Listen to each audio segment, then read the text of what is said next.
Better me. Better me. Better me. Better me. It's better me. Hopefully. This is very exciting. This is exciting and a bit weird. It's super duper weird. So my guest today, when we were talking about doing an episode about finding out later in life that you've got some form of neurodiversity, so whether it's ADHD or autism or whatever you are on the spectrum, and I was like, oh, who would be a good person to talk to? Because so many of my friends have been diagnosed with neurodiversities later in life, including myself. I was recently diagnosed with ADHD, which was the shock of the century. And the person that I thought of was someone who is pretty much a part of our family. He was one of Bryce's groomsmen. He's one of Bryce's bestest friends, which means that he's stuck with me as well. And one of my favourite people in the world, my friend Nathan Muller.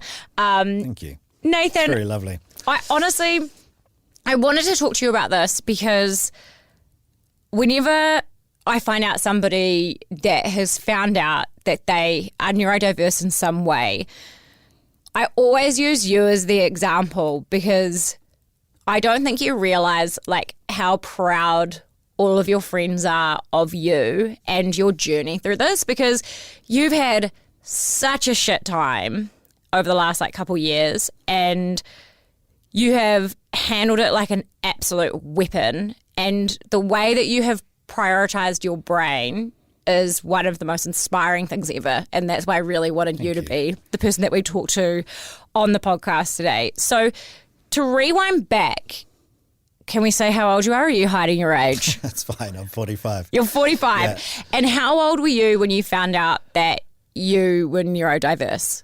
When I first discovered when I was dyslexic would have been 13. I was in a class at college and we're in an English class, of course, and there was a knock on the door. And I was in quite a good class. I was actually full of people that wanted to get into those accelerant classes. I don't know if you remember those back in the day. And I was never in one, but I remember them. And they were all gutted that they didn't get in. I couldn't think of anything worse. You get like 3 or 4 extra subjects a week. It was like nightmare on earth. And anyway, they got the knock on the door and I went into a room and there were people that could barely read, and I was like, I did have that moment of going, oh, I'm dumb, bugger. Aww. And you did have that moment without a doubt. And thankfully for the parents and the family that I have, which I won lotto on that, I won't lie, that's what's helped over the last 12 months without a doubt. But yeah, I had that moment and they set me straight pretty quickly. But that was the first understanding around dyslexia, and I thought that was my lot. So is neurodiversity, from your knowledge, is that kind of anything that affects like the way the brain works? So there's a book that kind of explains it. Well, it explained it for me anyway, really, really well. It's done by Sunny Jane Wise, Australian, and they did a great job. It was really, really good. We're all neurodiverse. It's called How to Build a Neurodiversity Affirming Future. It's worth checking out. It's on Spotify and all the usual places that you can get your audiobooks. That's a really good one to start to get an understanding of sort of that neurodiversity and how it all fits, because there's a lot that can fit in there, right through to, from the book's perspective, right through to bipolar. So there's quite a lot that sits there. And I think it's really important to actually understand that from that perspective, because then you start to have, anyone that is in that world starts to empathise quite a lot with everyone else in that world. Well, I found that anyway. It was really cool. Oh, really wow. Cool book. Yeah. So 13, you find out you're dyslexic. Yeah. And then what happened? What's the next step in your journey? I do no reading from that point on. Basically, the whole thing became just more and more intensive. What's really, really common is if you have dyslexia or anything else, especially dyslexia and ADHD, by the time about 13, things get a bit hard. You can sort of navigate and bluff your way through school to a certain degree. And then once it got to that, for me anyway, it got harder and harder and harder. So it became more and more about masking and sort of, I guess, deviating through the weird way to get through school. So it was always negotiating, handing in stuff late, trying all the little tricks in the book just to survive, to get the mark, to get through to the next thing.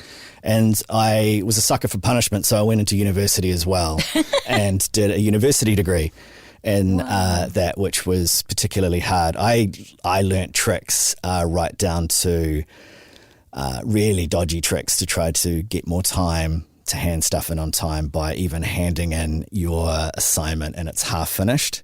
Wow. And you go, oh, the other half must have been in the printer. I'll get that to you tomorrow. Wow. Those little things I've just totally given myself away, and I'll probably get my degree reneged from me. No. But that's literally what some of the tricks of survival. It's incredible, though, and I think that that's a really important thing to say, is the fact that you did have dyslexia, but you also have a university degree, because there's a lot of people, and like I know people in my life that have been diagnosed with dyslexia, and when they're a teenager, and they've just be like, oh, well, obviously I'm stupid, so there's no point in me staying at school. But then I've got friends that are dyslexic, like you, who've gone on, you've got a university degree. I've got another friend who's like an incredible engineer. And there's actually, it doesn't mean that you're dumb. It just means that your brain works differently. Yeah. And there is a way to still be spectacular, which is, you don't have to give up, which I think like you and a bunch of other people have really proven that. Yeah, resilience becomes a big thing. Yeah. Without a doubt. And I think, from my perspective going through, it was very much a masking thing and a survival thing. But you do look back and go, wow, that was good. I made it. It was great. This day and age, it's just really interesting that there's a lot more support around neurodiversity within tertiary institutions, or even high school and primary school now. But back then, I think there was zero, there was nothing. And I think it was 2006, you'd have to check the date, 2006 or 2008, that the Ministry of Education agreed to actually put something around dyslexia. Wow. So I was well out of uni by then. Yeah, because you're so right. Like, I look at my oldest child's school, and they have a thing called the Nest, where I don't know why I did rabbit ears. They have a thing called the Nest, where if somebody needs to go and like re-regulate themselves and just like get destimulated and to calm down, and they go to this room, and it's got all these like sensory things to help kind of calm them back down and reset their nervous system. But also like going to assemblies and seeing there's some kids that wear like headphones so that it's not as noisy for them, and they're picking it up at 5, which is incredible. So like, would never have happened. Like, I'm pretty sure that my parents got told when I was like 14 or 13 that I was ADHD, and they were like, "What? She's not. She just needs to listen." That's because there was no education around it then. So I would have said the same thing if I was my parents. Yeah. This is a good moment to check in with Alex Campbell. Alex is an ADHD coach, he's a therapist, he's a keynote speaker, and he lives with ADHD himself. But because it's especially women who are getting diagnosed with ADHD now, and the fact that for so long they thought that us women couldn't even have ADHD, how has this completely changed? And now people are actually finding out, like me, that they do have ADHD so late in life. It's a big question to ask, and it's an important question to ask. I think we have to keep asking the question like repeatedly, because I mean, I was diagnosed at 4 years old in 1990 in the UK. I was one of the first 40 kids to be diagnosed with ADHD in the UK, and all 40 of those kids were white boys, and that tells you something about what was going on at the time in the 90s, the fact that in general most of the research and the data that we knew about ADHD was based on men and boys.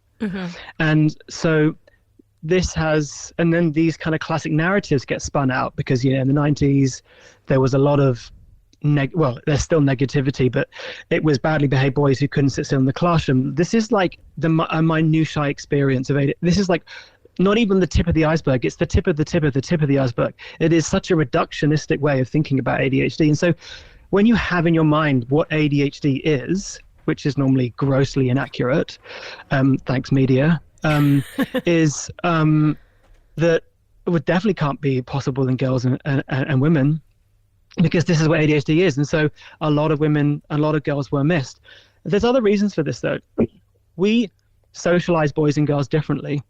And so many of the women that I coach or who I work with, when they like talk about their schooling and they get diagnosed, they have to like produce evidence of like ADHD when they were kids, and they look at the score reports, and quite a lot of the time the score reports are like they did well. Like sometimes they got like straight A's, and this is a real challenge because you get some clinicians that say, well, you can't have ADHD because look at your score reports. And then I ask the question, and what did that A cost you?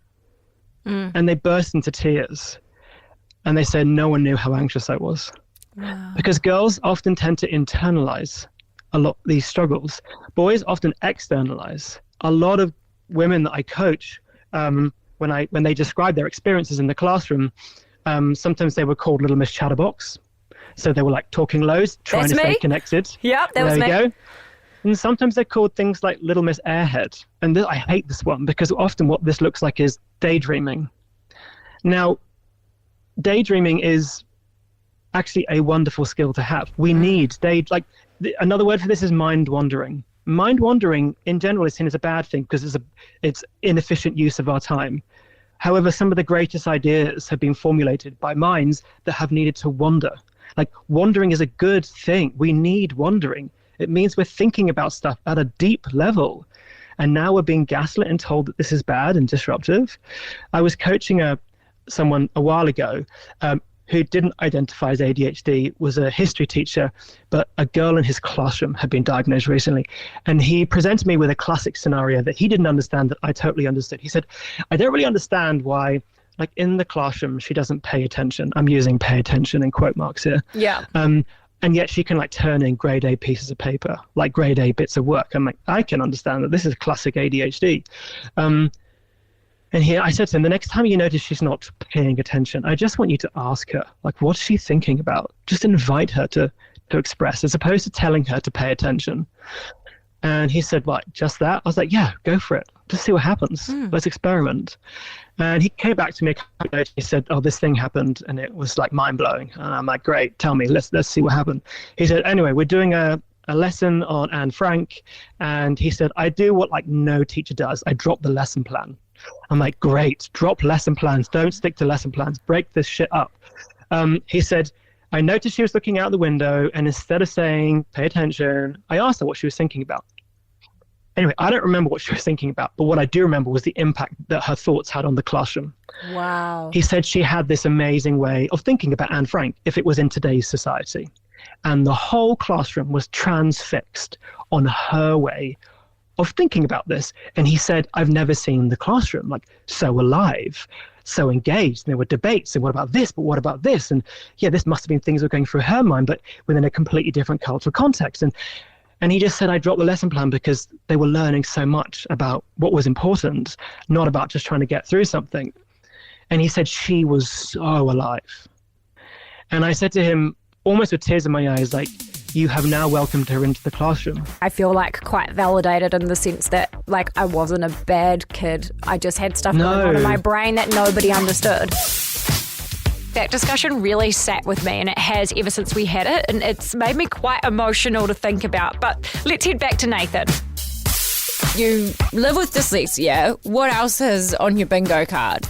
I call it a bingo card because that's what I refer to mine as. Like, my bingo card is anxiety, depression, ADHD. Bingo! It's like, yeah.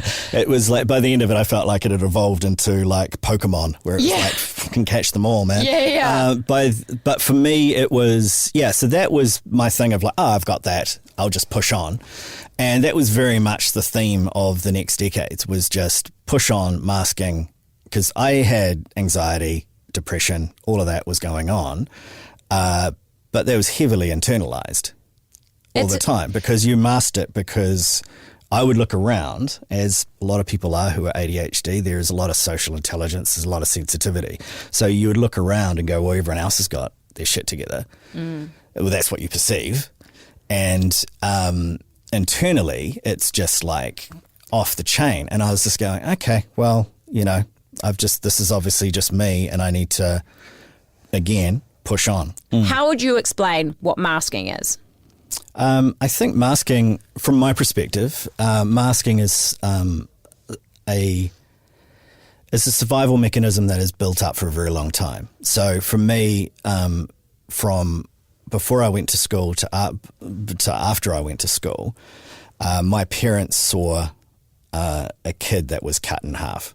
Like before I was 5 and went to school, I was, full of beans. I was the youngest of 4 boys. I loved life. This was great. I had a great time with my family. As I said, I won lotto with my family. It was really great at home. And I was thinking, this is great. World's amazing. And then went to school and went, no, it's not. It's shit. As I got cut in half. And mum and dad were always worried about it because I was actually quite significantly different from that point on, and it's like, as I got through year by year through primary school, I realized that I was very different to everyone else. And that's where it becomes this thing that you just keep learning and evolving and evolving and evolving, an armor that keeps, it's almost organic. It keeps evolving to the environment, if that makes sense. Yeah.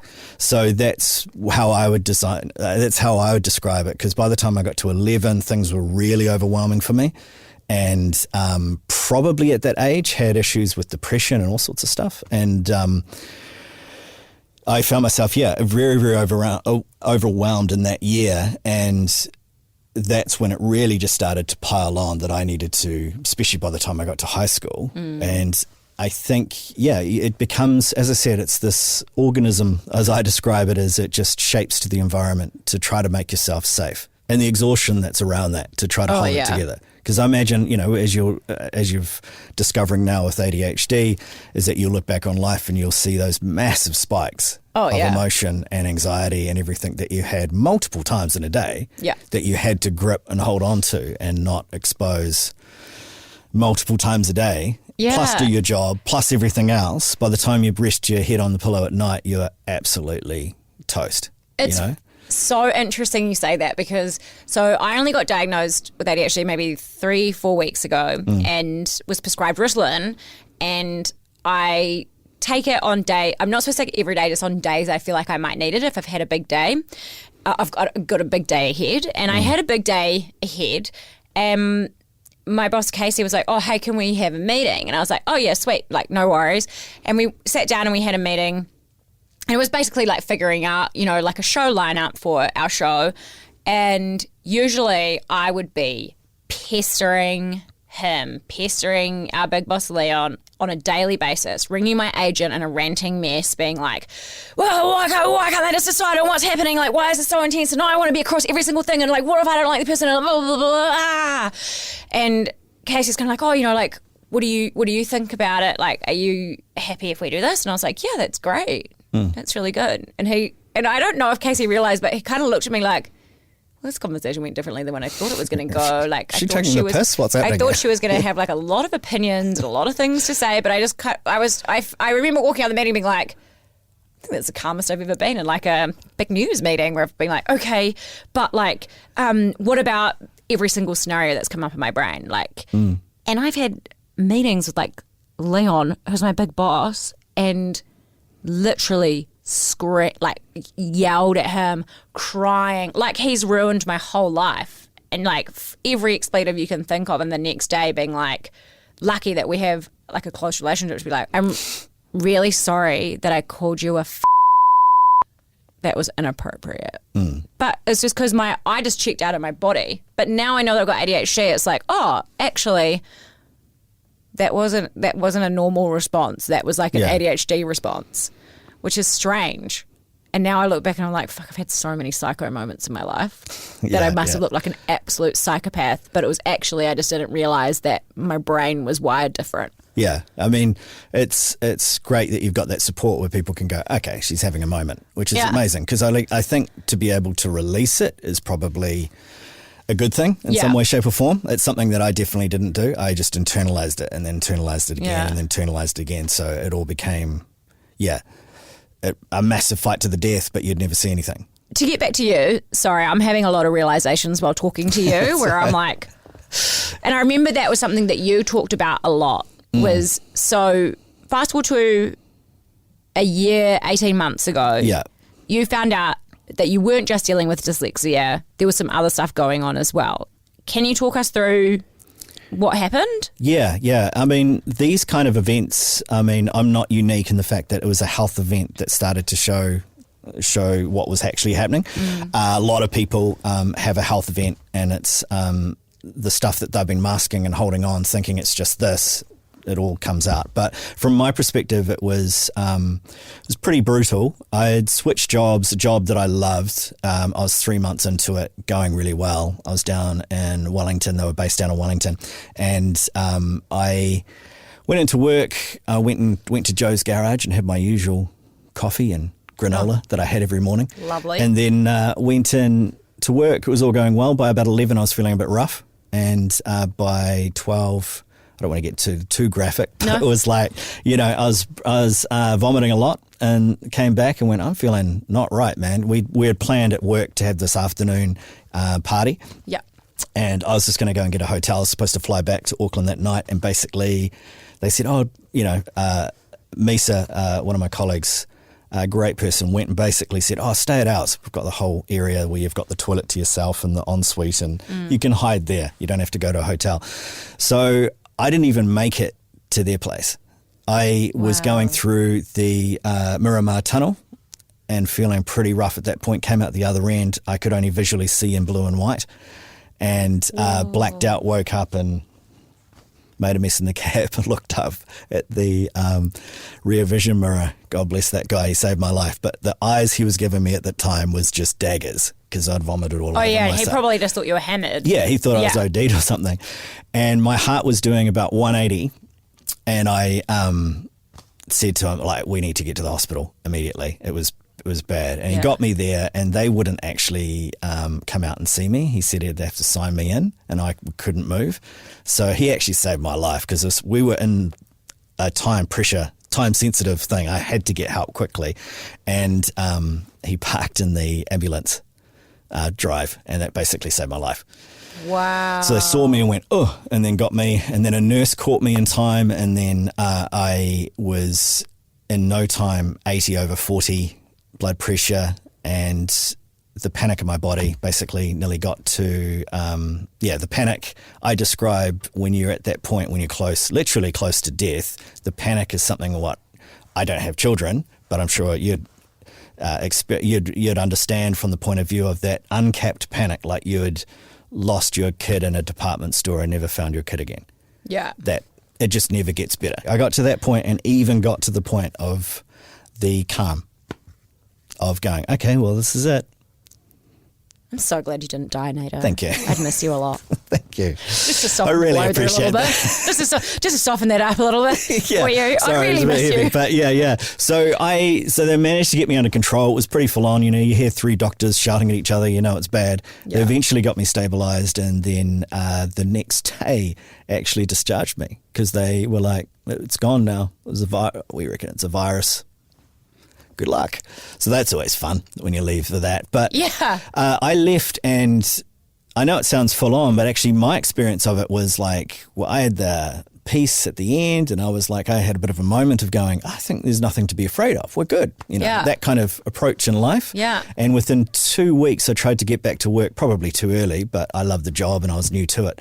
And every Zoom meeting, everything, I could just feel these intense spikes of anxiety.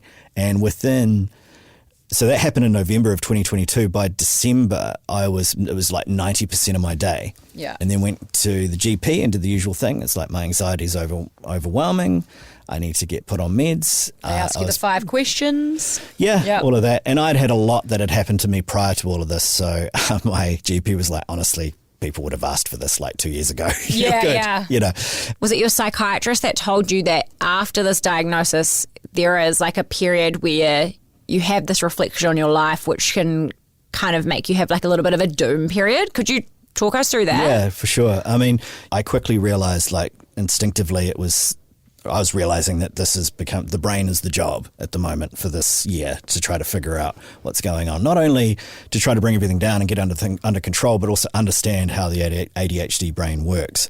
But there is, without a doubt, and this is the process that I've gone through with coaching and therapy as well, is there's a real reality that, especially when you're middle-aged and it happens, you look back and there's decades, like literally since I was 5.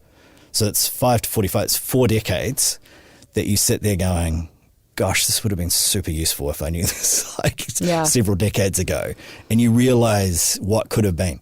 Like you realize what could have been with regards to, I don't know, like everything from career-wise, even right through to family, like having kids, all of those kind of things. Yeah. I guess from my perspective, because I internalized everything, I was like, I had most days where I'd sit there going, I can barely keep my shit together on the daily. Yeah. Like, how the possibility am I going to be able to have wife and kids and actually be a good father and a good, husband and all that kind of stuff. So that's an internal reality that was not necessarily something that was conscious, but was very much a driver that I didn't actually realize until it starts to unfold. Because this is the big thing of the before and after moment, right? Is that you look back and it actually helps you navigate your future as well, because you are looking through a new lens of going, shit, it's because of that. It's because, Yeah. So a lot of stuff starts to come up, and that is the grief period where it gets pretty heavy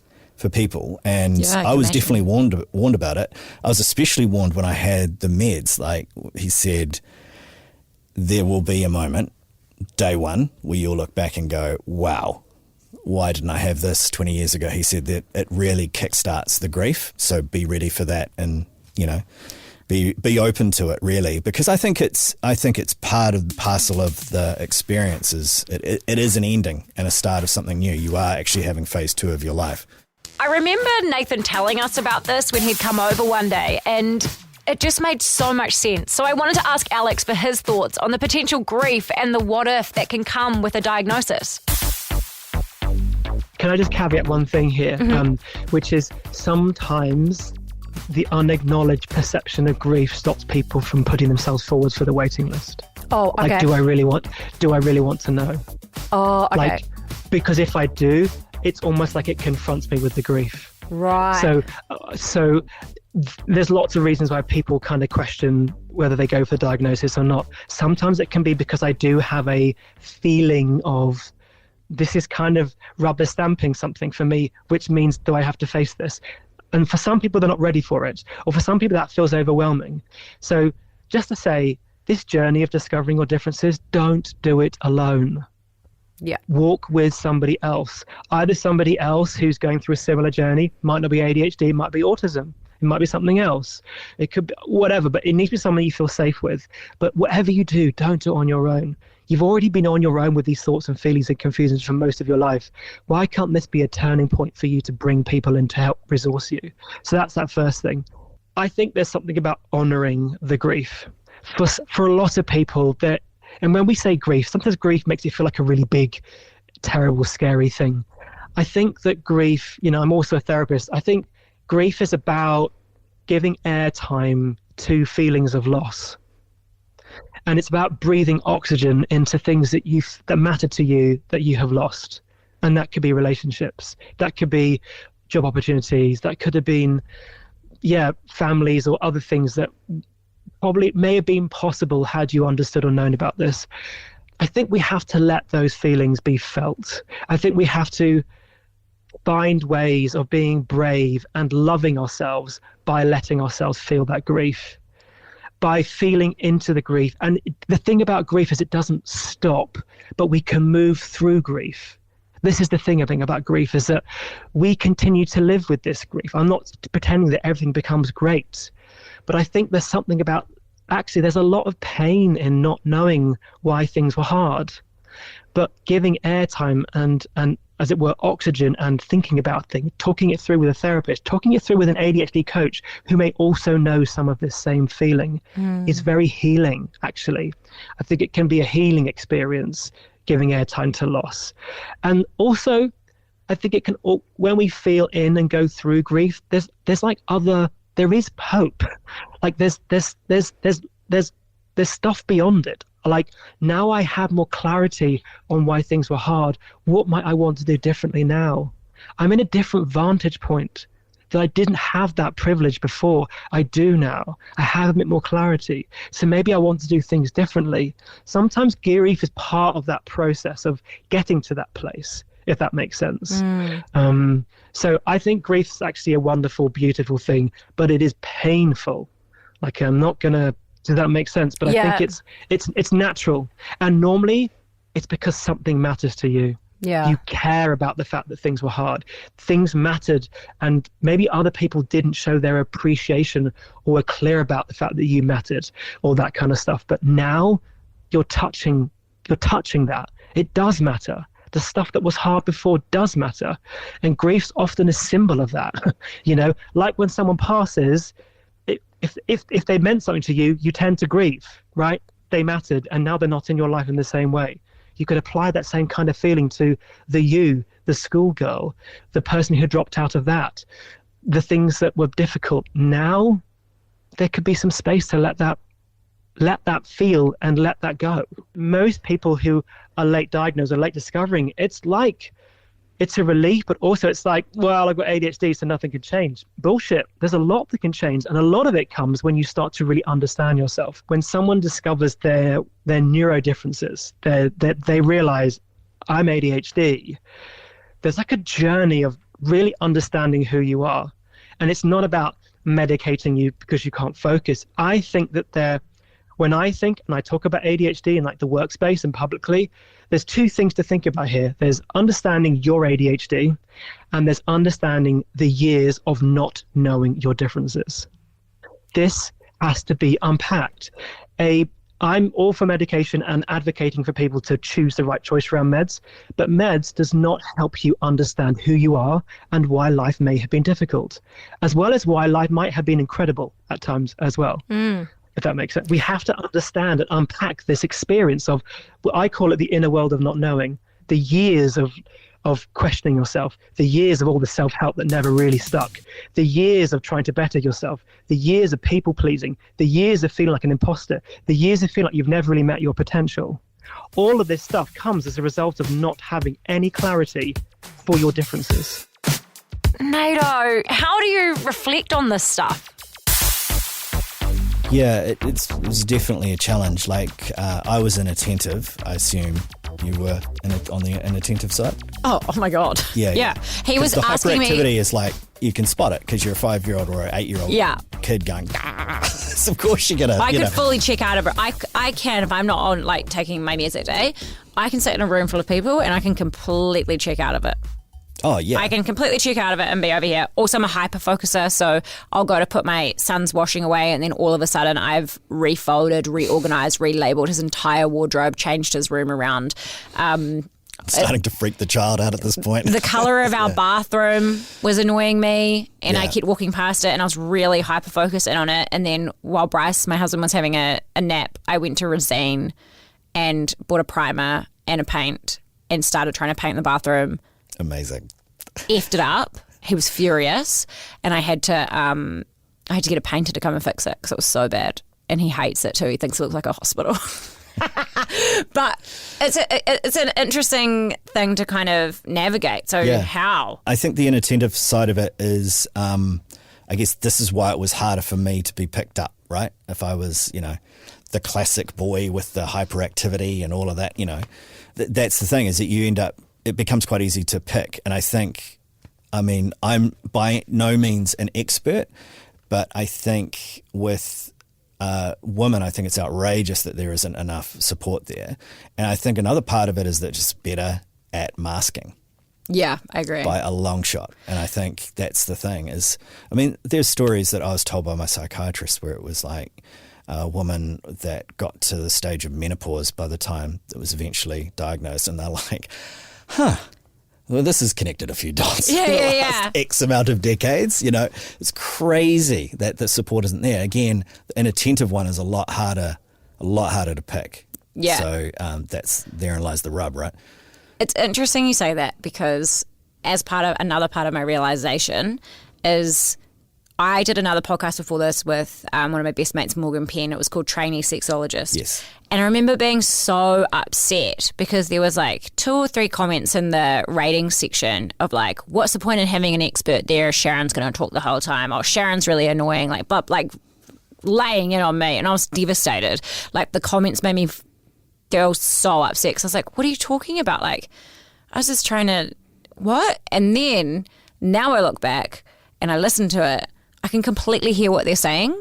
And it was definitely just like my ADHD being hyped up and dominating a room And I feel terrible about that. Also, it's the way that things are edited. But I hear things like that and I'm like, oh my God, Sharon, like they were right. You were fucking annoying. Yeah. And that's so embarrassing you can't be to hard me. on yourself. But yeah, I've had the same thing. Like, it's like we're wired for interest, right? ADHD is wired for interest. So not priority. So if something happens that takes your interest, you're just like, boof. And if you're like us that have come from media, guess what happens? We start talking heaps. And that's it. It's like the subject matter would have really had your attention and you were all in. Yeah. And your tabs were firing off. You had like 10,000 tabs open on your browser as well, just to make it. So many tabs. So many tabs. But do you know what's interesting? So through your journey is, I think, when you were actually comfortable to like go out for dinner or whatever, like when you were feeling better, because I feel like you kind of hid for a little bit there, which was fine. But yeah, everything's turned up to 11 without a doubt. Yeah, but we went for dinner and I remember saying to Bryce afterwards, I was like, holy heck. First of all, you were there before us, whereas like famously we always gave you shit that NATO was always going to be late. You were there before us. Every single time I've caught up with you since you've had this diagnosis, you have been on time. Like, you're always on time. You were, like, your social awareness is the same. Like, I feel like mine is as well when I take my medication, but your social awareness was different. It was, like, so much better. Not that you had bad social awareness before that, but it was just all sorts of things that I noticed about you. And then you just seem so much more. It feels like I'm trying to think of like the best way to describe it, but it's like the computer had been restarted, and you were finally, there was a calmness. You weren't stressed. You were like, even looking at you now, like just the way that you're sitting. Whereas like I feel like if we'd done this before that, you would have been like, it's incredible. So how do you think that having this diagnosis, even though it came later in life for you, how do you think that it's made you a better version, like a better me? Yeah, I think from my perspective, we were just talking about grief before and that journey to get there. And this is a lot of the work that I've been doing. Like, I'm literally training to be an ADHD coach. And awesome. So this is a lot of the deep work that you have to do, is that you end up, you look back at all that and you realize you have to get to a point where you're just going, it couldn't have happened. Like, you can't be where you are now without all of that stuff happening, right? And if you are going to, which I'm really passionate about, helping people that are in midlife that have had this happen to them, well, basically they're now knowing it's not having them happen to them. They now know more now. They have the knowledge, and then helping them basically be able to navigate that at a very personalized level, and actually understanding your brain, that it is different to everyone else, and where we work and all the environments that we are traditionally in, they're not made for us, right? Yeah. And you actually gotta start with that. Yeah. And then you start going, oh, okay, well, now we need to approach it in a way that's going to be a way that I'm going to understand how the hell everything's going to work, and I need to have my brain under control, and I need to know what my needs are going to be and what I'm going to need to navigate each day. And I think that's been a big part of it for me, is when you go into that new phase of life, looking at it from a point of curiosity rather than, in the past I was so ruthless on myself. Like, the internal dialogue was like deafening of how outrageous I was and how bad I was. It's just, I'm terrible each day. I'm terrible, that stuff going on all the time. And when I got to this point, this is where coaching really helped for me. Initially, it was very hard to get me to the water, but we are Olympic medalists of understanding what's wrong with us, right? Olympic medalists. Like, we could do a 80-page PowerPoint presentation on that shit. If you start to bring it over to the strengths, things just disappear from our minds. We really struggle.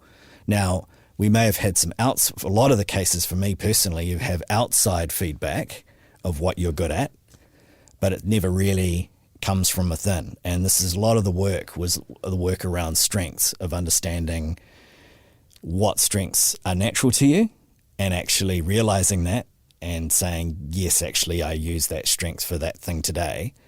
Just to do that took me weeks. Wow. Weeks and weeks and weeks, because you're actually having to reprogram your brain again, and you're looking at it through a different lens. So from my side of it, each day it's a curiosity thing. So some days I'm better, some days I'm shit, it's all over the show.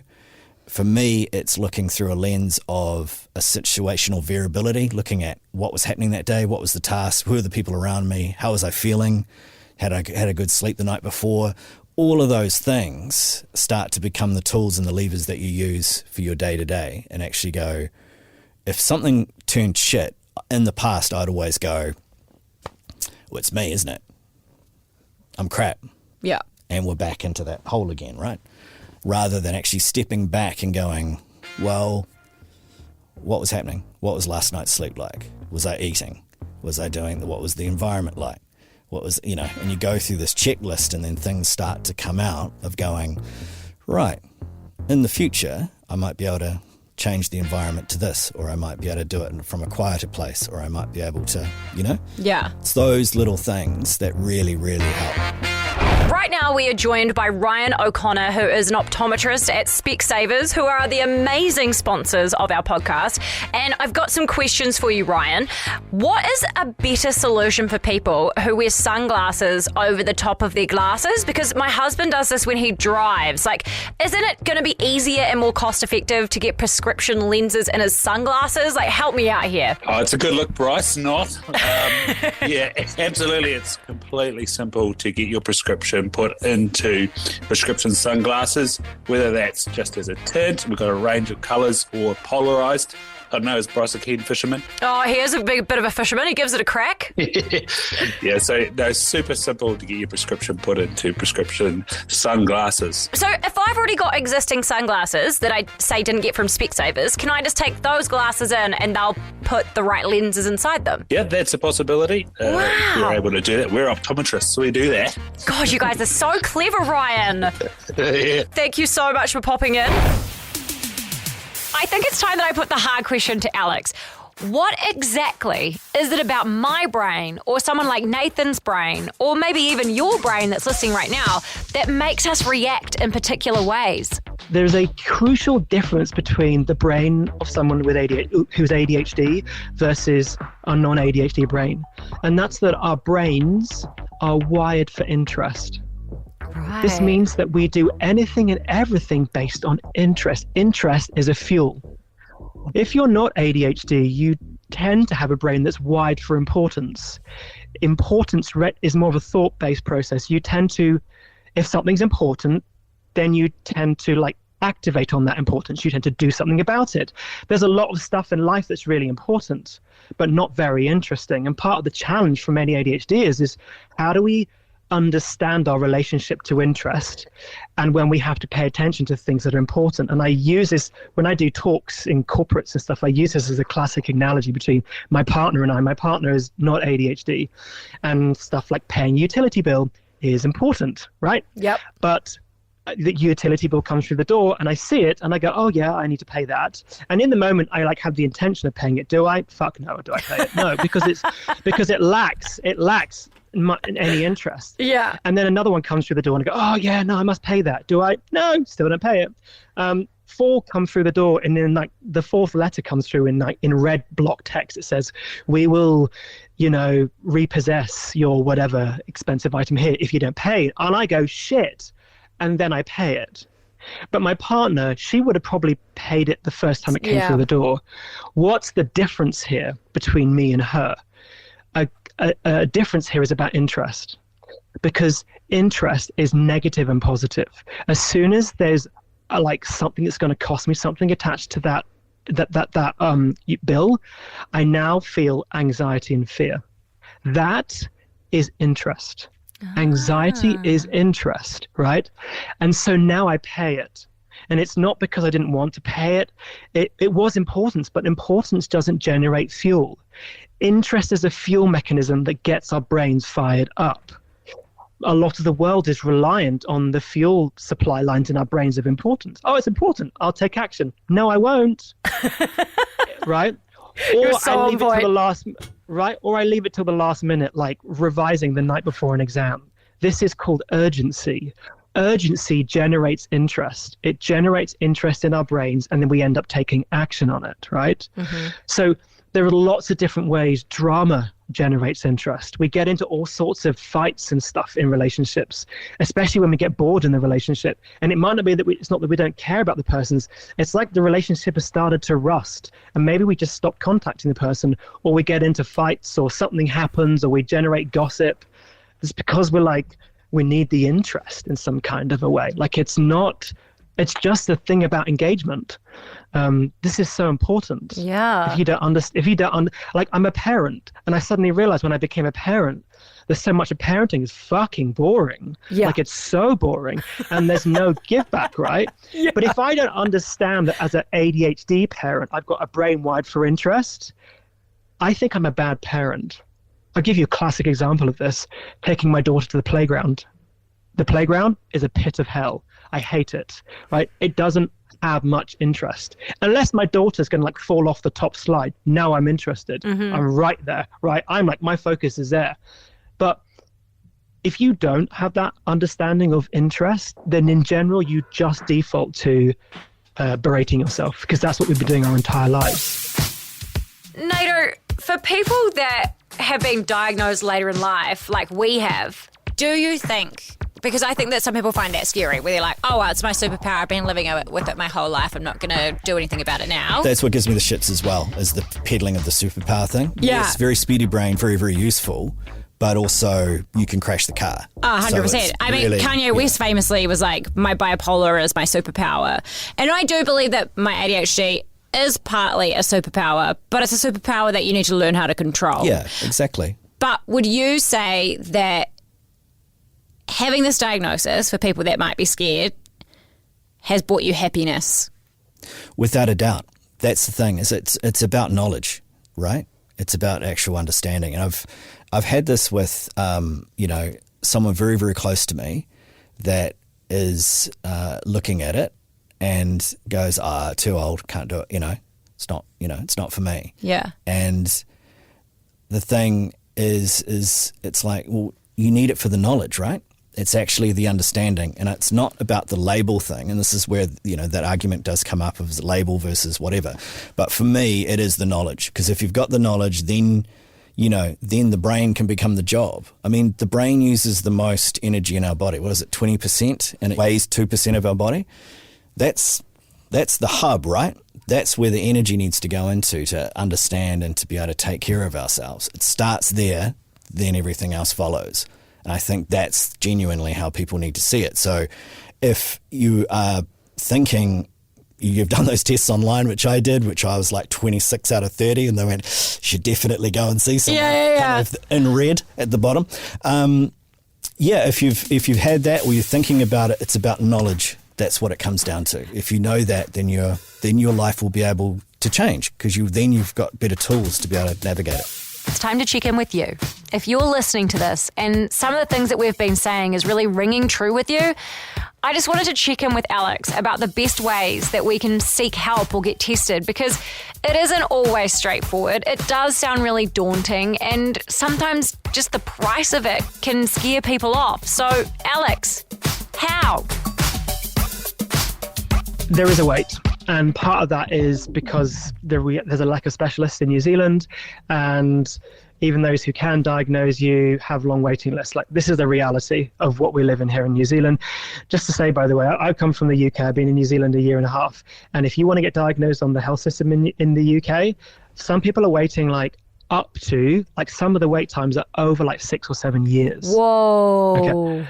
So we've got 65 million people in the UK, and there's a lot of ADHDers who are discovering the differences. So I'm not saying this to be it's better here, but wait times are long globally, right?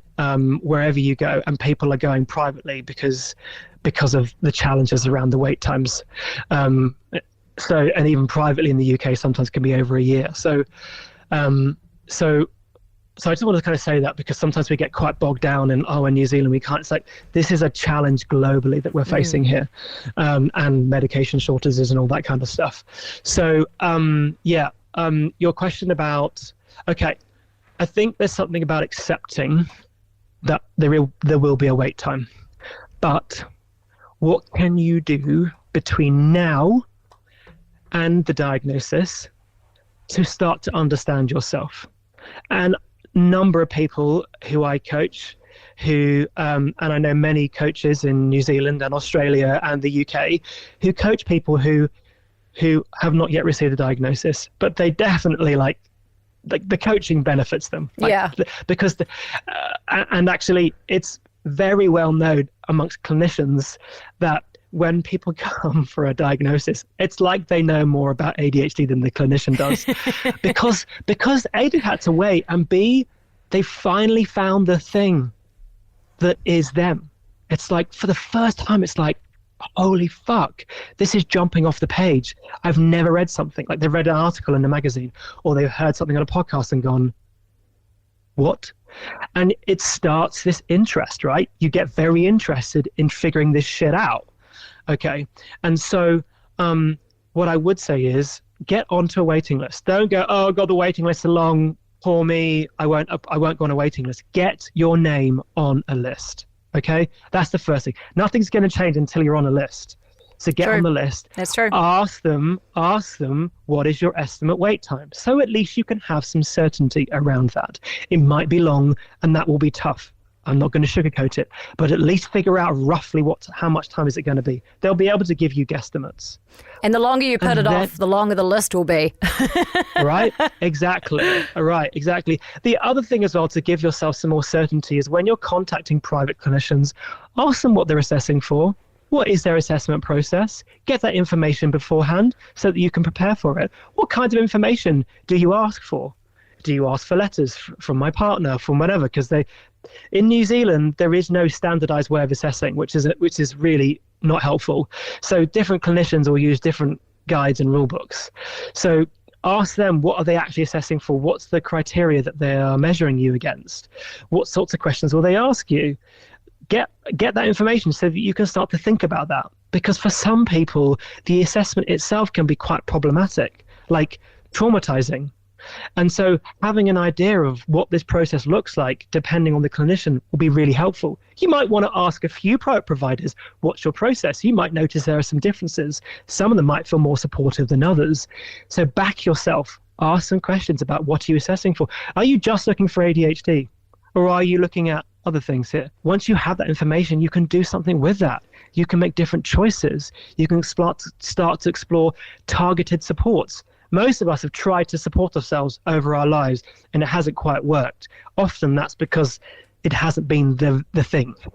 And now we're getting to the nub of the thing, getting really to the nub of the thing in a diagnosis. Getting a really thorough diagnosis can be a really supportive experience. So I would say don't see the diagnosis as like the end point. It is simply a milestone on your journey of discovering who you are. Wow. And who you always were, but it's been buried because you didn't have any of the awareness. Honestly, I could speak to you for hours. Like, it's just so, like, so many things. And I hope that people listening to this that have also, you know, like me, like NATO, like lots of people that have had like a late in life diagnosis, that I feel like there'll be a lot of people being like, yes, oh my God, that's me, and feel validated and feel safer. So thank you so much, Alex. One thing I just want to quickly say before I finish is, when I talked about not doing this on your own, one of the things that, seeing a coach, or most ADHD coaches are ADHD themselves. So you've got an allyship, a commonality there, which I think really helps. Yeah. And you won't be judged or pathologized. That's a lot of therapists still don't understand ADHD. They see ADHD as just trauma or bad parenting or the classic crap that we see in the media. But I think there's something as well about doing things with other people. And not just listening to the podcast and reading the books. I think there's something transformative when you gather with other people and you hear their stories.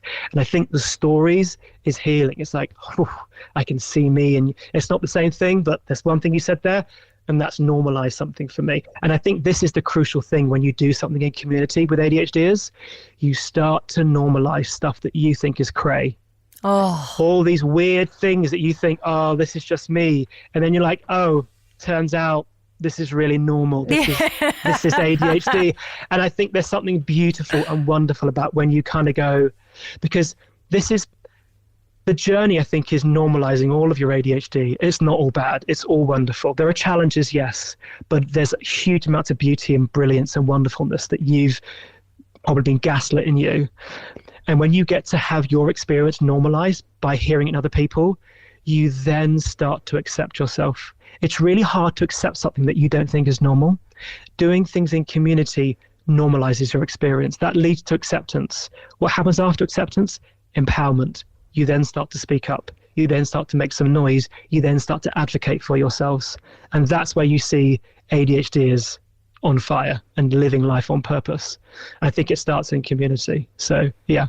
Oh, Alex, you are amazing. So thank you so much. See you later. Thank you. Take care. Bye. Bye. Well, Nato, Mr. Nathan Muller, you have been fantastic. I am so grateful that you have come on the podcast to share your story. I know that you were really nervous and it was a really... It's weird to be interviewed. It's weird to be interviewed when you're usually the interviewer, but also it's a huge thing for you to talk about. And I think that this, like doing this podcast has just proved my point that your journey through this has been so inspiring and strong, and I'm so excited to see like what continues to get better for you now that you've had this diagnosis and the way that you've been, the way that you've really worked at it. Like, it hasn't become your whole personality, which like sometimes that does happen. I think that you definitely are a better version of Nato. Thank you so much. It means a lot. And to be honest, this journey wouldn't have been able to happen without support with the likes of you and Bryce. Aww. I honestly sat here listening to this being like, we did not do enough to help poor Nato. We did not help Nato enough. But know that we love you very much and you're never a burden on anybody. So thank you so much for coming on the podcast. Thank you. Let's hug it out. Let's hug it. Let's hug it out. Oh, this episode, it just hit me in the feels, and I feel like it is something that we just don't know that much about, and I'm not sure if it's because myself and so many people I know have been diagnosed in the last couple of years, and it just, I don't know, I feel like there's so much about it that we just don't understand. And we actually had so much left on the cutting room floor with Alex, the ADHD coach.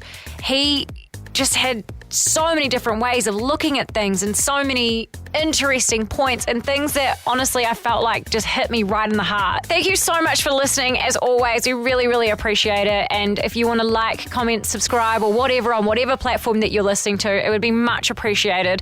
But we'll catch you next week. Have a good week. And don't forget, you are awesome.